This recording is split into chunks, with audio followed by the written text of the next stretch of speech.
just think it comes from being constantly like ignored or misrepresented, that like I want to correct this idea of what it means to like be a black man, like a black queer man, and like also a black queer artist.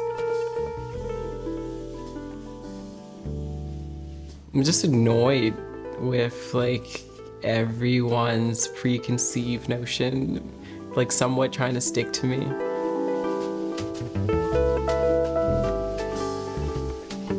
I don't know, I've never really been great at taking no for an answer. So when it came into coming into the art space, I knew there was going to be a lot of eyes and attention on the thing that I was doing, because there's always kind of been that, and sometimes it's like bad, sometimes it's good. But I've also kind of been good at flipping any form of attention like into the practice, like, okay, you think I'm going that way, actually I'm going this way.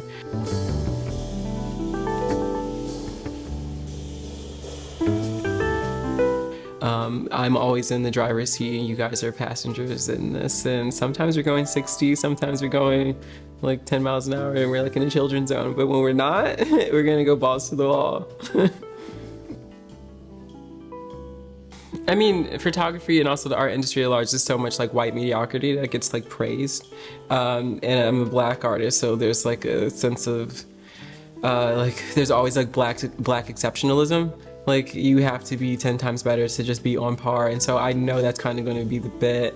And even if I am giving 110, there's going to be people that are going to be try to be so like deliberately incompetent when it comes to understanding like the layers and the nuances of my work.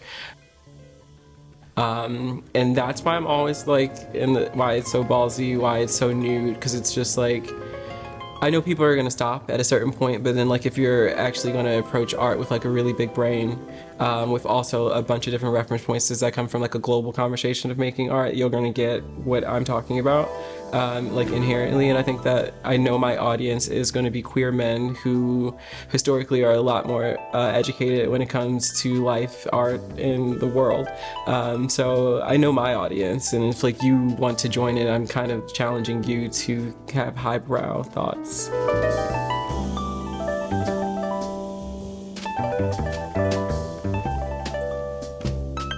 America's a really funny context to make art in, because like once you get older you realize most people are running around looking at the world and like kind of trying to like make it make sense by like being like I got some duct tape, like that works, kind of like no one knows what we're doing, we're just on this rock. And I think that like there's a point that gets like a little nihilistic in like the journey of like self-discovery, where it's like none of this matters.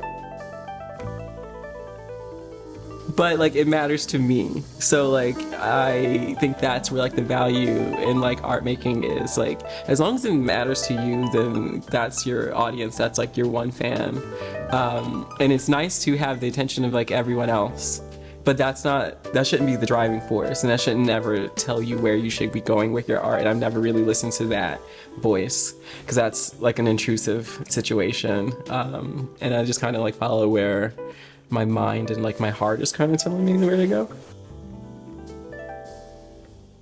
I feel like the basis of my work is community, and like finding people that share the same sensibility of like life. And I'm like creating a web. Like if you look at a lot of the sitters in my art, like they are equally as talented artists, and like why I'm interested in them as people is because we're talking about the same thing, or living for the most part like a queer life experience, or like one that's proxy to queerness. Because like some of the boys I shoot, they are like culturally queer and I think that that's like a fun space to be in.